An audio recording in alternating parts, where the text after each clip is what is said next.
I was at the Jung Food Festival in London on Saturday. The day that caused all the problems.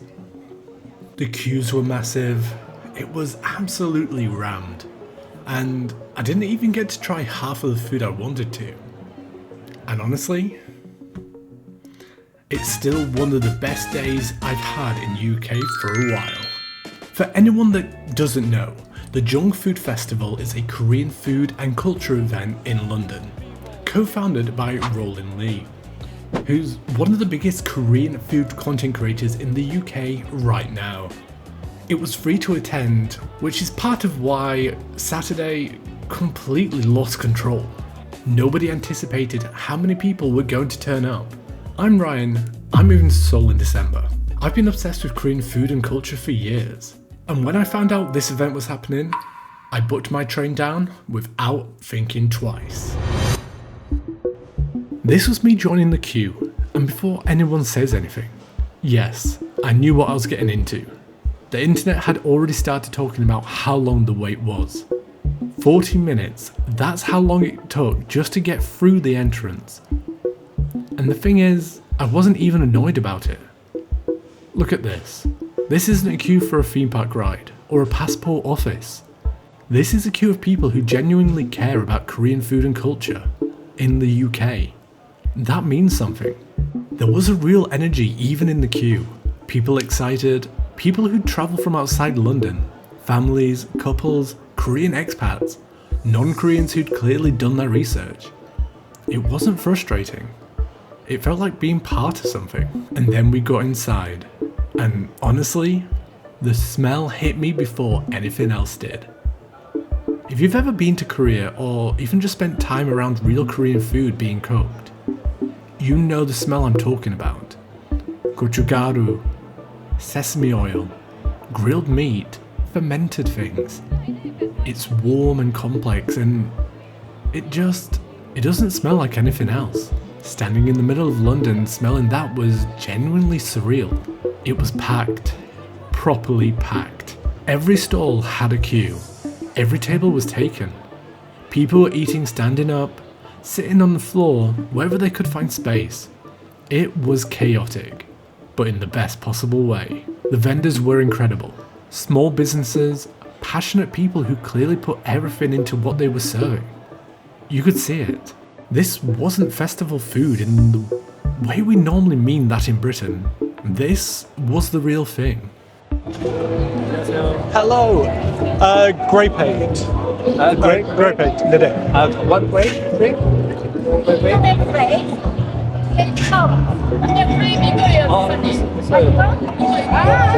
Yes, we know. 감사합니다. Which Osmo pockets that? DJI 3, I believe. As you can tell, it's got a bit of wear and tear to it.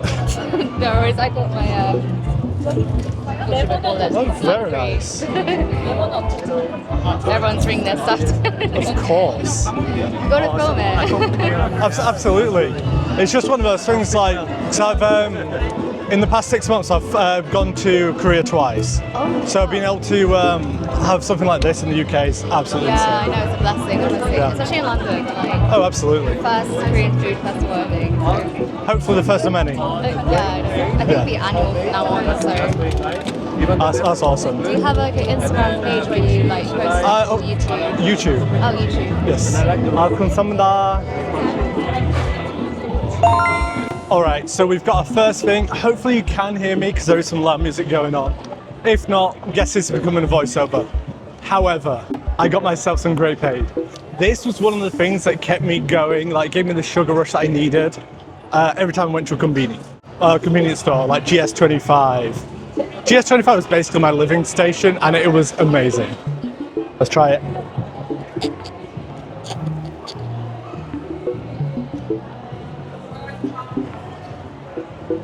맛있어요. So much so. Also, look at those great pieces. I believe this was £5.50. Of course, it's going to be an increase with UK prices.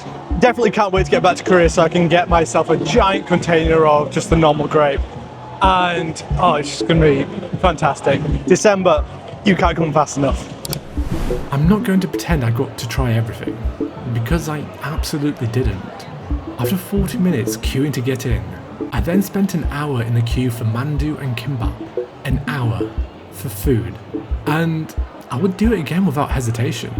The mandu first, Korean dumplings. For anyone who doesn't know, soft, warm, properly seasoned, nothing like the frozen ones you get in the supermarket. The kind of thing where you eat one and immediately want 6 more, but you've already spent an hour queuing and you're not going back. The kimbap, Korean rice rolls, kind of like sushi but completely its own thing. Fresh, clean, perfectly put together, and not what you get in a meal deal, the real version. Hello, welcome to Scuff Food Reviews. I'm currently at the Jung Korean Food Festival, and honestly, it smells fantastic. You can definitely tell it's a newer type of festival because there's definitely not enough tables, hence me crouching to eat some food. But is that going to stop me? Absolutely not. So, chopsticks ready. We're starting with some beef mandu, so kalbi mandu. This just smells so amazing. Oh my gosh, that is mashed soya. Whilst waiting in the queues, I did see Jung, but he looked so busy. So Jung, if you actually do see this video, first of all, I hope your name is Jung. And it's not just the name of the festival, but thank you.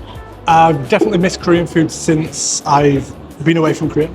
But it's definitely one of those things where I'm happy that the UK is now adopting it more. And I know this is the first Korean food festival that London has seen, but I hope it's not the last. Plating. Now it's time for the original kimbap. I'm not going to eat all of this on camera, but we'll definitely have to try some.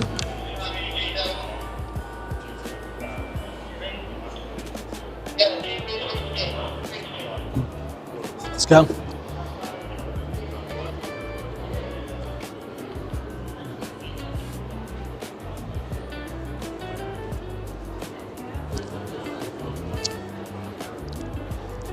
Original kimbap slaps, absolutely amazing. Hopefully I don't drop it, but that is what it looks like. So good.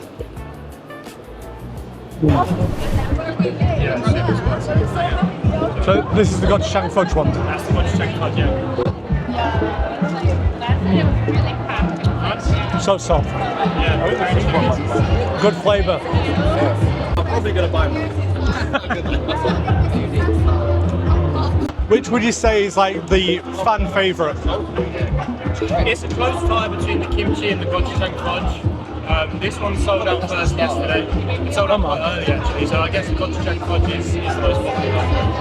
We baked another 150 earlier this morning, and we've already sold, we sold almost half. Oh my gosh. It's going well. You're on good pace. Is this the hot top one? No, this is the hot dog and this is the You like to try some black pepper. It's a proper So this one here is kimchi flavoured, which is this cookie. This one here is gochujang fudge. Then you have the hot dog, which is this cookie head.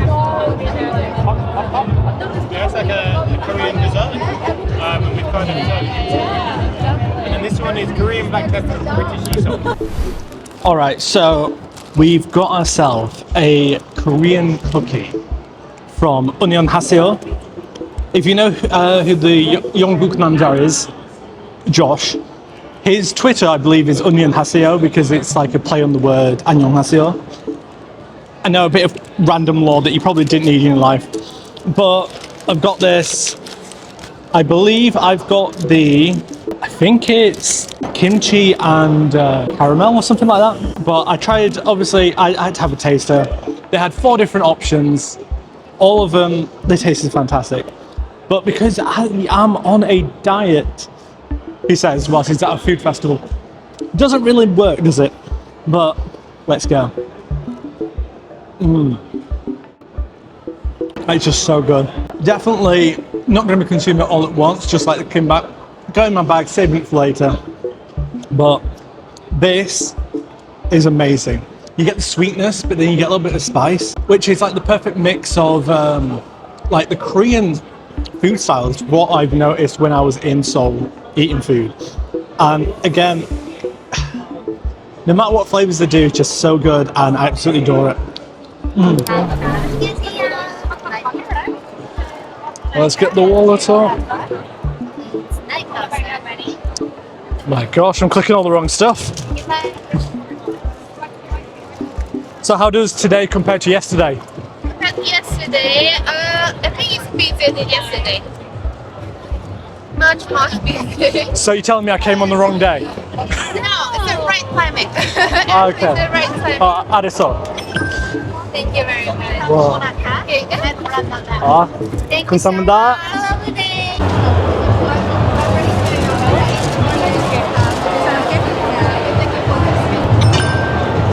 Thank you very much. 감사합니다. Sorry, I'm actually kind of paying the congestion charge. No worries. So here, How many hours? you got a chance to answer raffle. Oh. So you can take one of these and then you're gonna guarantee the prize one of this. Oh my gosh. Yes, I know. That's it. So just pull it up, yeah? Yeah, just Pull it up. oh, this one, yeah. Yeah, did it. Oh, pips. You still got the Korean sweet. Oh, 감사합니다. Yeah, thank you very much. Peach flavored. Yeah. You can choose the other one. Oh, no, it's fine. Well, 감사합니다. And, Oh. So, was it worth it? Queuing for an hour and 40 minutes in total? A packed festival? Not getting to try everything I wanted? Yes, without question. Look, the organisers clearly got caught off guard by the turnout. Nobody planned for the number of people that showed up, and that caused real problems on Saturday. I get why people were frustrated. If you travelled a long way and couldn't get in, or couldn't get food, that's genuinely disappointing. But I also think it's something important. The fact that this many people turned up and that the demand completely overwhelmed the supply. That's not a failure. That's proof that there is a real massive appetite for Korean food and culture in this country. And it's clearly not being met. I actually messaged Rollin Lee about it afterwards, and his response really says it all. They know, they're learning, and they'll be back. I, for one, will be first in the queue when they are. Here's the thing that I kept thinking about the whole time I was there. All of this. The queues, the smell, the food, the energy. This is just a normal Saturday in Seoul. Not a special event, not a festival. Just a Saturday. Street food stalls, Puljang matcha tents, convenience stores with fresh kimbap on the counter. That's just what it's like. And that's exactly why I'm moving there in December. I'm Ryan, I'm a Yorkshireman saving to move to Seoul by December 2026. This channel follows every step of that. The money, the fitness transformation, and the Korean language learning. All of it. If you want to follow the journey and see whether a lad from Yorkshire actually makes it to Seoul, subscribe, because it's going to get interesting. See you in the next one.